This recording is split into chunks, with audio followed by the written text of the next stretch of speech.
Examination में sample collection, ठीक है। सैंपल कलेक्शन हम लोग करवाते हैं तो उसका एब्सेंसी में कितना दिन का एब्सेंट होना चाहिए, लगभग 3 to 6 डेज, 3 से 6 दिन का एब्सेंटी होना चाहिए, ठीक है। उसके बाद फिर उसको हम लोग जो कोड देंगे सैंपल लेने के लिए, तो कौन सा कोड देंगे, तो हम लोग यूरिन कोड हम लोग के पास होता है जिसका माउथ क्या होता है, वाइड होता है, चौड़ा माउथ जिसका होता है, उस तरह का कंटेनर हम लोग पेशेंट को प्रोवाइड करते हैं। तो हम लोग के पास यूरिन कोड होता है जिसका माउथ थोड़ा सा वाइड होता है, और हम लोग सैंपल कलेक्शन उसका कॉन्डम में भी करवा सकते हैं, बट कॉन्डम को हम लोग पहले वाश करने के लिए होते हैं, ठीक है। उसके बाद फिर अब ये जरूरत क्यों हम लोग सीमेन एग्जामिनेशन करने का जरूरत क्यों पड़ता है, कि हम लोग क्यों करते हैं, तो क्यों करेंगे, तो पहला केस क्या हो गया, इनफर्टिलिटी, ठीक है। इनफर्टिलिटी समझ रहे हैं,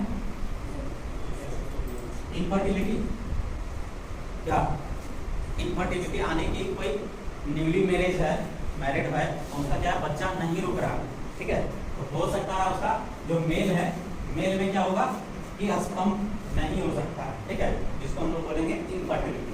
दूसरा कारण क्या है टेस्टोन करने के लिए, वैसोक्टोमी, ठीक है, वैसोक्टोमी, वैसोक्टोमी समझ रहे हैं, वैसोक्टोमी क्या है, पुरुष नसबंदी सुने हैं, इसमें हम लोग क्या करते हैं कि वास डिफरेंस जो होता है, वास डिफरेंस क्या है, वास डिफरेंस जो टेस्टिस से लेकर के कहाँ पे जाकर जुड़ा होता है, जहाँ पे प्रोस्टेट ग्लैंड होता है, ठीक है, वहाँ पे जाकर के वो पाइप कनेक्ट होता है, तो उस पाइप को हम लोग काट करके बांध देते हैं, ठीक है, उसी को हम लोग बोलते हैं क्या, वैसोक्टोमी। तो जो पाइप है उसका नाम क्या है, वास डिफरेंस, ठीक है, तो उसको हम लोग काट देते हैं, उसी को हम लोग बोलते हैं क्या, वैसोक्टोमी।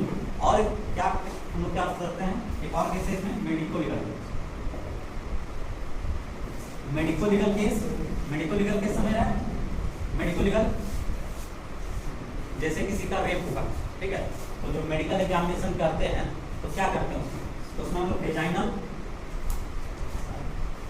को हम लोग वॉश करते हैं, ठीक है, नॉर्मल सलाइन से वॉश करके डिस्टिल वाटर से हम लोग उसमें देखा क्या, और उसका जो सैंपल आएगा जब हम लोग वॉश करेंगे तो जो पानी जिससे धो रहे हैं, ठीक है, वेजाइना को, उस पानी को हम लोग कलेक्ट करके रखते हैं, ठीक है, और उस पानी को फिर हम लोग माइक्रोस्कोप में देखेंगे तो उसमें हम लोग का ये जो स्पर्म है उसमें दिख रहा है कि नहीं दिख रहा है, ठीक है, अगर यदि उसमें दिख रहा है तो इसका मतलब कि 100% उसका रेप हुआ, ठीक है, नहीं दिख रहा है इसका मतलब कि नहीं भी दिख सकता है, ठीक है, जरूरी नहीं स्पर्म दिख जाए, कभी कभी केस में नहीं दिख सकता है, ठीक है।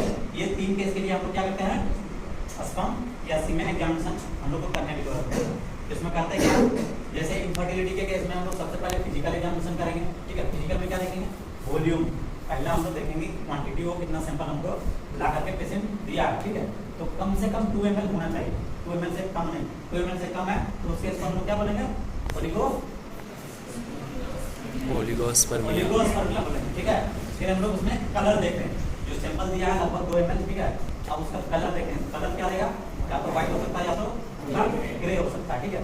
ऑर्डर क्या रहेगा, तो उसका स्लाइटली स्वीट स्मेल रहेगा, ठीक है, स्लाइटली स्वीट, यानी कि हल्का मीठापन जैसा उसमें स्मेल आएगा। पीएच क्या रहेगा उसमें 7.5, जब 7.5 इसका मतलब क्या रहेगा, अल्कलाइन, ठीक है। विस्कोसिटी क्या रहेगा, फेयरली एसिड। लिक्विफिकेशन टाइम लगभग उसका होता है कितना, 10 से लेकर के 30 मिनट तक में वो लिक्विफाइड हो जाता है, ठीक है। माइक्रोस्कोपी एग्जामिनेशन है, ठीक है, माइक्रोस्कोपी एग्जामिनेशन में हम लोग सबसे पहले इसका मोटिलिटी देखें, यानी कि कितना % जो है वो सीमेन में स्पर्म मोटाइल है या नॉन मोटाइल है, ठीक है, या मोटाइल है तो विगोरसली मोटाइल है या नहीं है। जैसे कल हम लोग क्या पढ़ते थे कि कोई जिगजैग मोशन में भागता है स्पर्म, ठीक है, तो क्या होता है कि बैकवर्ड डायरेक्शन में मूव करता है, ठीक है, तो उस तरह का नहीं होना चाहिए, नॉर्मली आगे फॉरवर्ड डायरेक्शन में उसका मूवमेंट या मोटाइल होना चाहिए। तो कितना होना चाहिए, कम से कम 60% से एबव जितना उसमें स्पर्म है, ठीक है, जो सीमेन फ्लूइड हम लोग देख रहे हैं स्लाइड में, उसमें जितना भी स्पर्म है उसमें से लगभग 60% से ज़्यादा फॉरवर्ड डायरेक्शन या विगोरसली मोटाइल होना चाहिए, ठीक है। और उसको हम लोग काउंट करेंगे, गिनेंगे, तो काउंट करने के लिए क्या है, इसमें हम लोग WBCP पैड यूज करेंगे, ठीक है, WBCP पैड यूज करेंगे, और इसमें हम लोग सीमेन डायल्यूटिंग फ्लूइड का यूज करेंगे।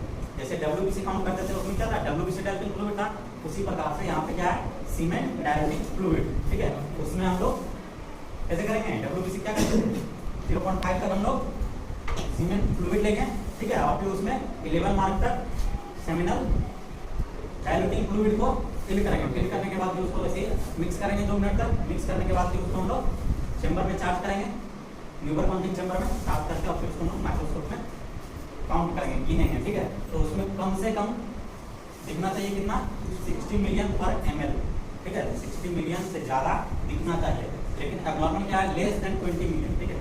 कम से कम 20 मिलियन तक दिखना चाहिए मिनिमम, ठीक है। 20 मिलियन से कम है तो उसको हम लोग बोलेंगे क्या, ओलिगोजूस्पर्मिया, ठीक है, ओलिगोजूस्पर्मिया बोलेंगे।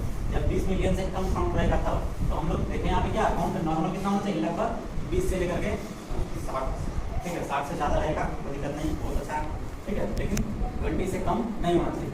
इसी प्रकार हम लोग देखेंगे क्या, मॉर्फोलॉजी, ठीक है। जो स्पर्म रहेगा, स्पर्म का हम लोग को मॉर्फोलॉजी देखना है। कभी कभी केस में क्या होता है कि स्पर्म तो उसका ठीक होता है, ठीक है, लेकिन फर्टिलाइजेशन नहीं हो पाता है। जब फर्टिलाइजेशन नहीं हो पाता है तो उसके लिए हम लोग क्या देखेंगे, मॉर्फोलॉजी देखेंगे किसका, स्पर्म का, ठीक है। ये स्पर्म का जो मॉर्फोलॉजी है, साइज से जो है वो ठीक है या नहीं, आपको क्लास ये नहीं है, ठीक है। उसमें हम लोग देखेंगे कि साइज या शेप नहीं है, ठीक है या नहीं है। जैसे हम लोग डिसेबिलिटी हम लोग मनुष्य में होता है, यस, ठीक है। डिसेबिलिटी मतलब क्या हुआ, अपंग, ठीक है। तो उसी प्रकार से अपंग उसमें है क्या, ये चीज को हम लोग देखते हैं। अपंग है तो कितना है, नॉर्मल है तो कितना है, ठीक है। तो इसके लिए क्या करेंगे, हम लोग एक स्मेयर बनाएंगे, ठीक है। जनरली जो क्लास स्लाइड होता है उसमें हम लोग एक स्मेयर बनाएंगे। स्मेयर बनाने के बाद उसको हम लोग क्या करेंगे, स्टेन करेंगे, ठीक है। स्टेन करेंगे किससे, H and E stain, H and E का full form Harris hematoxylin and eosin stain है, ठीक है। इस स्टेन से हम लोग इसको स्टेन करेंगे। स्टेन करने के बाद फिर इसको में हम लोग काउंट करेंगे किसको, स्पर्म का, कितना, लगभग 200, ठीक है। 200 स्पर्म जो उसमें काउंट करेंगे, 200 जो काउंट करेंगे हम लोग, उसमें से कम 80% नॉर्मल होना चाहिए, ठीक है। यानी कि 80% उसमें नॉर्मल होना चाहिए, उसके बाद फिर अपंग रहेगा तो चलेगा, ठीक है। ये हो गया हम लोग का माइक्रोस्कोपिक। अब हम लोग देखेंगे इसमें क्या, केमिकल एग्जामिनेशन। केमिकल में हम लोग क्या करेंगे, फ्रुक्टोज टेस्ट करेंगे, ठीक है। फ्रुक्टोज टेस्ट केमिकल में करेंगे। इसके बाद फिर एक और हम लोग कर सकते हैं क्या, माइक्रोबायोलॉजिकल,